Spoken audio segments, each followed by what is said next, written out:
जन्मोत्सव मनाया गया लाला का। अगले दिन नंदोत्सव, वहां तो पूरे 1 वर्ष तक उत्सव ही उत्सव मनाए गए। लाला कुछ भी करे तो उनका उत्सव होता है। कल किसने लाला के जन्मोत्सव पे बधाई दी थी? हमने कल भी पूछा था, लेकिन समझ नहीं आया था किसने हाथ उठाया नहीं उठाया। किसने दी थी? देखिए, हमारे आचार्य जी आपसे एक शिकायत कर रहे हैं, हम नहीं कर रहे हैं। वो कह रहे हैं कि बधाई दीदी बजी तो थी लेकिन मिली नहीं थी। है भाई, बताओ ऐसा ही है? नहीं दी थी आप लोगों ने? गलत बात है भाई। देखो, हम सब ब्रजवासी हैं, बिना बधाई दिए लाला का जन्मोत्सव नहीं मनाते, किंतु कल इन्होंने बताया नहीं तो आप सब बच गए। किंतु कोई बात नहीं, कल लाला का विवाह है, दोनों को मिला के दे देना। बोलो राधे राधे। और धीरे से, और धीरे से। देखिए, ये तो हास्य परिहास विनोद की बातें हैं। बधाई तो वास्तविक हमें अपने बिहारी जी से ही मांगनी है कि प्रभु आपके चरणों में हमारा प्रेम अनंत काल तक बना रहे।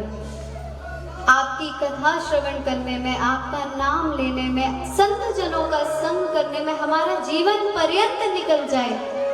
बस यही आपके चरणों में हमें विनती है, यही आपसे चाहिए। हमें और कोई चाह नहीं है। हम चाह करते हैं किसकी? भगवान ऐसा कर दो, भगवान ऐसा कर दो, भगवान ये कर दो तो ये कर देंगे, ये कर दो तो ये कर देंगे। घर बना दो तो उसमें आपका भी एक छोटा सा कमरा सा बना ही देंगे।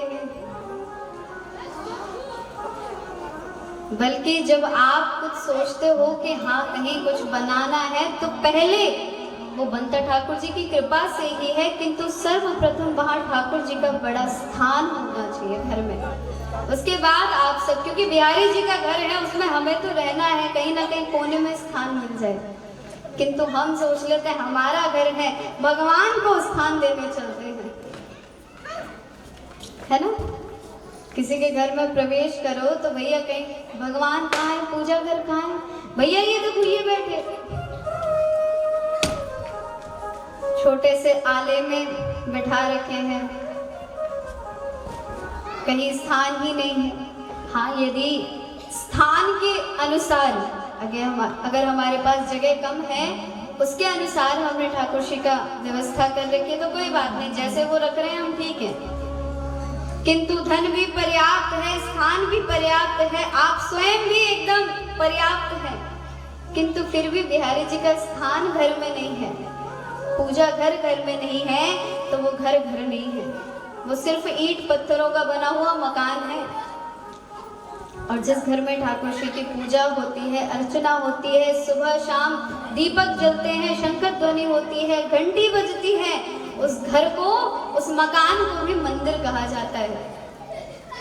जहाँ से ये सुनाई देने लगता है, नित्य प्रतिदिन लोगों को घर के बाहर दिए जलते मिलते हैं, तो महाराज सोचते हैं कोई पंडित जी का घर है, तो उस घर को भी प्रणाम करके जाते हैं कि अंदर जो ठाकुर जी बैठे उन्हें प्रणाम हो जाए। अब सोचो आप, और आप अपने लिए तो बड़े बड़े कमरे बना लेंगे, ये हमारा ये वाला कमरा है, ये कमरा है, और भगवान जी को छोटी सी जगह पर कहीं स्थान दे देंगे।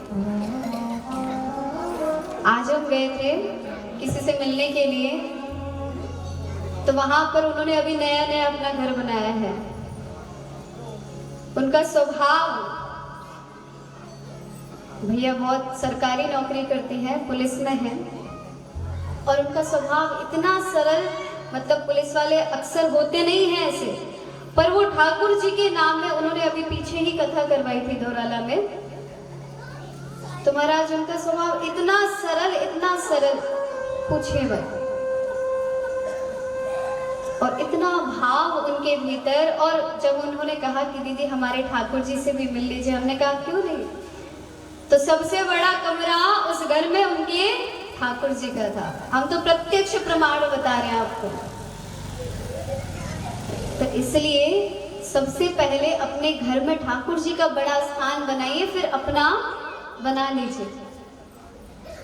क्योंकि जो भी दिया, जैसे भी दिया, ठाकुर जी ने ही दिया है, और उन्हीं की रजा में हमें रहना सीखना है। जैसे वो रखो हम रह लेंगे, क्योंकि भक्त का यही भाव होता है। बिहारी जी, आप चाहे जैसे रखो, जहां रखो, कहीं भी कैसे भी रखो,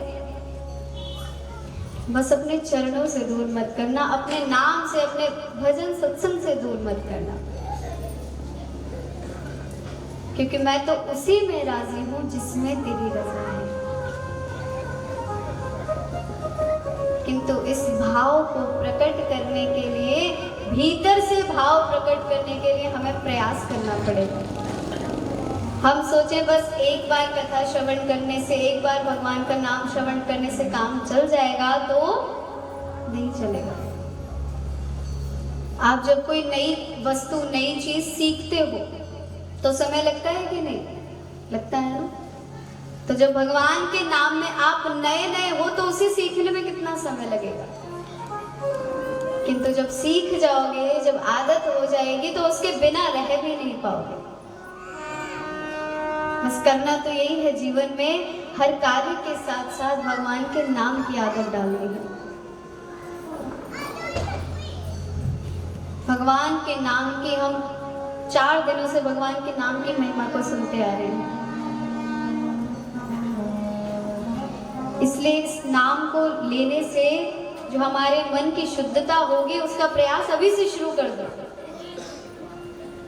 क्योंकि कहते हैं ना, आज करे सो काल, आज के समय में, और काल करे सो परसों। अब ना कल आएगी ना परसों आएगी। तो भैया, जो कल करना है सो आज करो, जो आज करना है सो अब करो। इसको उल्टा मत करो, क्योंकि हम तो ऐसे ही करने लगे हैं आजकल समाज में। जो हमें तुरंत करना चाहिए, तत्क्षण करना चाहिए, उसे हम पोस्टपोन करते रहते हैं। कल करेंगे, परसों करेंगे, आगे कर लेंगे। लेकिन जो करना ही है तो पोस्टपोन क्यों करना? उसे प्रीपोन करो, पहले करो उसे। इसलिए भगवान के नाम को लेने में आगे नहीं बढ़ाना है, कैंसिल नहीं करते जाना है बार बार कि हाँ ले लेंगे, इस उम्र पे नहीं, चलो थोड़ा और आगे ले लेंगे। नहीं, आयु नहीं ज्ञान हमें कि कब हमारा ये शरीर शांत हो जाए, कब हमारी श्वास रुक जाए। जब महाराज विदुर जी मैत्रेय जी से भगवान की सृष्टि के विषय में पूछते, तो भगवान बताते हैं कि कैसे जीव वचन देता है गर्भ अवस्था में। जब गर्भावस्था में जीव होता है तो उसे संपूर्ण ब्रह्मांड का ज्ञान होता है, हर वस्तु का ज्ञान होता है, वेद वेदांत उपनिषद हर चीज का ज्ञान होता है। तो वो गर्भ से बाहर निकलने के लिए भगवान से अथक प्रयास करता है कि प्रभु एक बार बस बाहर निकाल दो। जब हम माँ के गर्भ में होते हैं तो भगवान से खूब गुहार लगाते हैं, भगवान एक बार बाहर निकाल दो। बाहर निकलते ही मैं इतना भजन करूंगा, इतना भजन करूंगा कि भजन का ढेर लगा दूंगा। कितना भजन? कि भजन का ढेर लग जाए। किंतु जैसे ही हम गर्भ से बाहर आते हैं, भगवान की माया हमें पकड़ लेती है और भगवान की माया में ऐसे ग्रस्त हो जाते हैं कि भगवान के नाम को ही भूल जाते हैं। इस माया के आगे जो ज्ञान हमें माता के गर्भ में होता है, वो सब विचलित हो जाता है, सब खो जाता है। तो भगवान हमें बीच बीच में संकेत देते हैं कि भैया अब तो तुम भजन करने लायक हो गए, अब कर लो। कहते हैं भगवान, अभी तो मेरे खेलने कूदने के दिन है, अभी से भजन करके क्या करूंगा।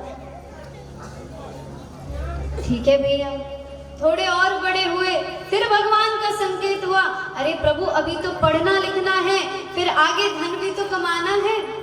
कहा ठीक है। तो इस प्रकार कई बार भगवान युवा अवस्था में, उसके बाद मध्य अवस्था में, तत्पश्चात वृद्ध अवस्था में कहते हैं कि अब तो भजन कर ले, अब तो तेरे दांत भी टूट गए, अब तो किसी और पर आश्रित हो गया, अब तो भजन कर ले। तो महाराज जब दांत ही टूट गए, मुंह से आवाज ही नहीं निकल रही, तो अब क्या भजन होगा बताओ। अब तो अभ्यास भी नहीं होगा। बुढ़ापे में जाके भगवान के नाम लेने का प्रयास करोगे तो वो नाम की रट पता नहीं कब लगेगी जाके। इसलिए बाल्य अवस्था से ही जब जागो तब सवेरे, जब आपको पता लग जाए कि हाँ ऐसा करने से ये होता है, तो उसे तत्क्षण करना आरंभ कर दो। क्योंकि भगवान के नाम से बड़ा कुछ भी नहीं है। जो आप लोग घर का कार्य करने के बाद माताओं के झुंड बना के बैठ जाते हैं, वो करना